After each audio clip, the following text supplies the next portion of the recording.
Всім привіт, мої любі глядачі! І сьогодні я вам розповім, чому uTorrent – це ламач вашого ПК, пожиратель та володар всіх вірусів на цьому світі. Та чому треба користуватися QBTorrent, який безпечний та не має стільки вірусів, як uTorrent. І з-за цього я, як ви могли зрозуміти, розповім всі плюси QBTorrent і чому не треба користуватися цією помойкою, як uTorrent. І трішки розкажу про антивіруси, яких теж є о чому поговорити. Тому що в деяких антивірусах є віруси. Звучить дивно, але це так. І з-за цього я про це вам сьогодні розповім. І давайте же я не буду затягувати, та про це буду вам розповідати.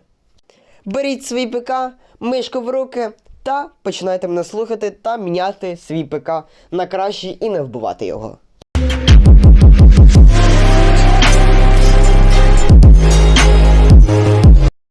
І ще порахуйте, скільки раз я сказав слово uTorrent та QBTorrent. Перше, про що ми з вами поговоримо, це просто факт про торрент, який дуже корисний. Це те, що торрент рятує старі ігри. До прикладу, ми візьмемо Spider-Man Shattered Dimensions та Mortal Kombat 9. Ці ігри виходили у 2011 рік.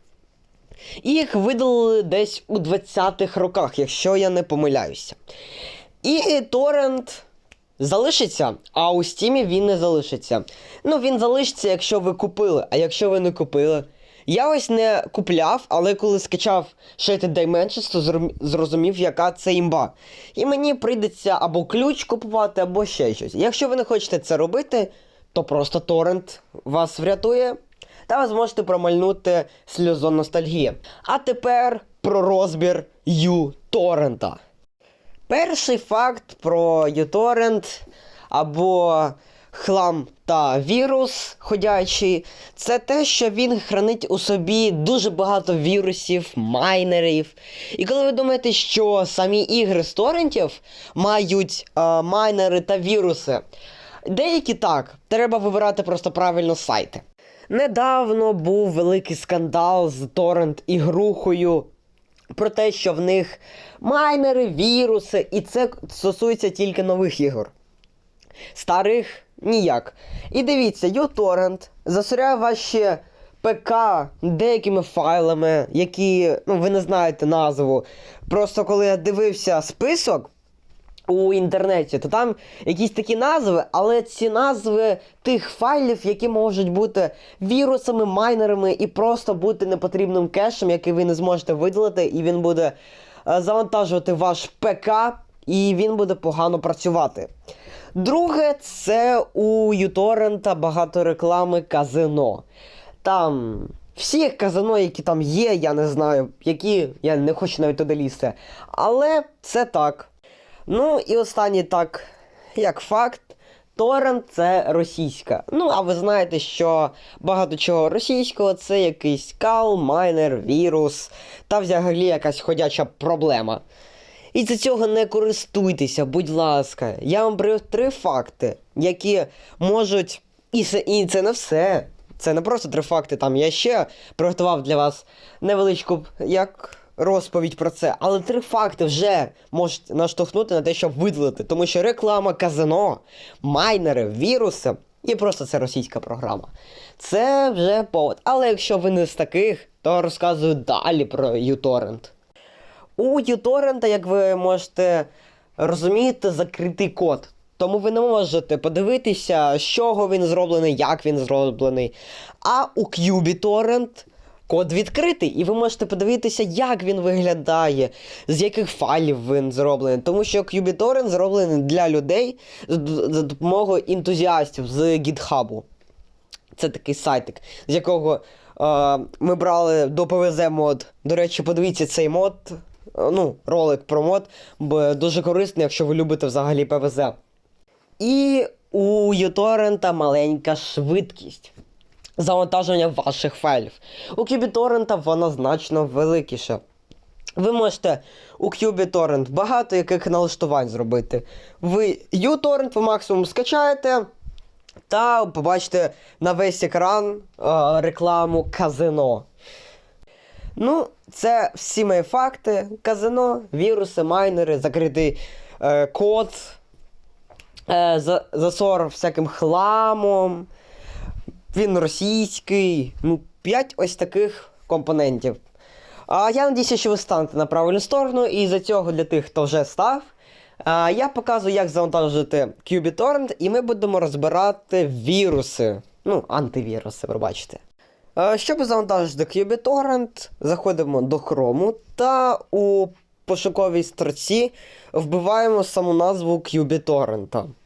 Та далі наша задача буде просто перейти по першій ссылці на офіційний сайт qBittorrent, з якого ми і будемо завантажувати цю штуку. Тому що, ну, ви можете на GitHub, але я залишу ссылку на оригінальний qBittorrent, щоб ви звідти завантажували. Далі ми натискаємо кнопку Download і гортаємо до ось такої помітки Windows 10 та 11. І нам треба download qBittorrent. Ну, ви можете і на Linux скачати, і на MacBook, але в нас він, да. І це download qBittorrent версія 5.02. Далі знову гортаємо донизу. Ви бачите всі, що нам треба, але нам треба Windows 64X. І натискаємо на саму назву, щоб почати завантаження цього прекрасного торрента. Далі, ви бачите, в мене завантажується. І коли воно завантажилось, ми просто відкриємо цю програму. Вона, до речі, в мене чомусь відкрилася на українській, але таке. Погоджуємось з ліцензією та робимо так, щоб воно був ярлик. І там настраювати, як хочете. Папку вибирайте і чекаємо, поки воно завантажиться. До речі, сам завантажник буде на російській, але не переживайте, от не треба цієї паніки. Сам qBittorrent можна буде налаштувати на українську мову. Ось він в мене і завантажився, і ми запускаємо qBittorrent. Якщо хочете, не запускайте, але я запущу, щоб показати вам сам процес qBittorrent. І ось він відкрився в нас. Все те ж саме, як uTorrent, але немає реклами казино. На шестеренку натискаємо на її та на поведінку і можемо там вибрати мову, яка нам потрібна. Далі ми з вами зараз поговоримо про наші улюблені антивіруси. Перше, про що я хочу вам розповісти, це видаліть всі ваші антивіруси. Всі! Ну, окрім класичного. Тому що всі ваші оці антивіруси, які ви завантажили по рекламі блогера, або просто на рекламу наткнулися, видаліть. Вони завжди вашу систему навантажують, тому що постійно перевіряють вашу систему. В ній теж, як у uTorrent, багато рекламу казино. І в ній є платна версія. А у класичного антивірусу, віндовського, який з'явився з 10-го або з 9-го, все те ж саме, але халявне та без реклами казино. Ось, наприклад, вам треба перевірити файли, ви самі йдете і перевіряєте файли. Самі йдете і вилучаєте файл, який вам потрібен. І все це вже є у класичному, віндовському антивірусі. І не треба качати там, де реклама казино та платні версії. Ну а на цьому наш ролик закінчується. Надіюсь, ви мене почули та не будете користуватися сторонніми антивірусами і будете користуватися qBittorrent. І не будете ваш ПК вбивати. Не вбивайте. Збережіть його. Та будьте здоровенькі. А з вами був Амотіо. Всім па-па!